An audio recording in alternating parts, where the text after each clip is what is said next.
This week, we have been taking a look at candidates in contested races for the Iowa House and Senate. And tonight, we look at the race for a 2-year term in District 84 for the Iowa House of Representatives. Now, District 84 covers all of Henry County and parts of Washington, Jefferson, and Lee counties.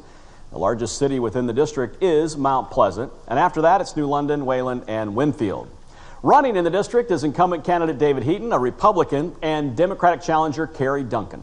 Heaton is seeking his 12th term as a representative, and among other committees he's served on, he's the co-chair for the Health and Human Services Budget Committee. He's 75 years old and is retired from a long career owning and operating a restaurant, and he lives in Mount Pleasant.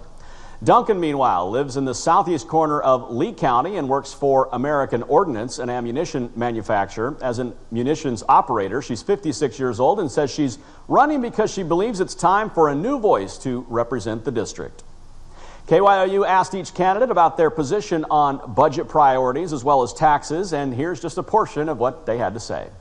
In my budget, which is the second largest budget in the state, I will be going over every line item in my budget, trying to find what is necessary and what is not necessary. We have to find the money to support our new reading program for kids. The whole legislature is going to have to decide is what are we going to do about water quality and how are we going to pay for it. I really believe there has to be support from the people in my district to want or agree to a tax increase. The last time when we raised taxes was the gas tax, and 10 cents. And I had support in my community for that, and I voted that way. My intentions are not to raise taxes. There should be enough money. If there's a need for a tax increase, I feel myself, and I know others do too, an increase for that tax, as long as it's going for that funding, is understandable. I would support things like our water quality, our public education, for our mental health, for our veterans.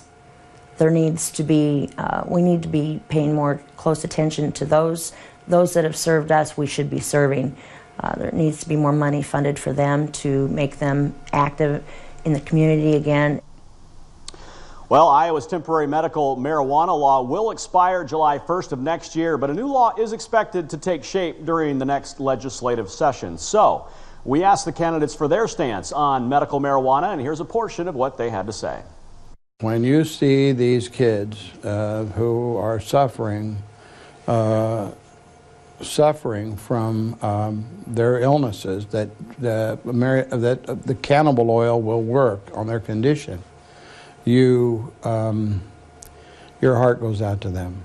I've heard the governor this week say that he would support a law that would allow cannabis oil to be available inside the state. I have not made up my mind as to whether I would support the smoking of the substance for medical purposes. Do I support the use of recreational marijuana? Not me. We should be helping their, the pain level that they're tolerating. We shouldn't be hindering it. The recreational use of marijuana could be taxed. It would, if you taxed it, and it would create it would create a taxation that could be appropriated to use in our state governments. Well, if you would like to see extended versions of our interviews with the candidates, you can do so by going to our website, KYOUtv.com. That's KYOUtv.com. And all the candidates that we looked at, District 80, 78, all of them are out there.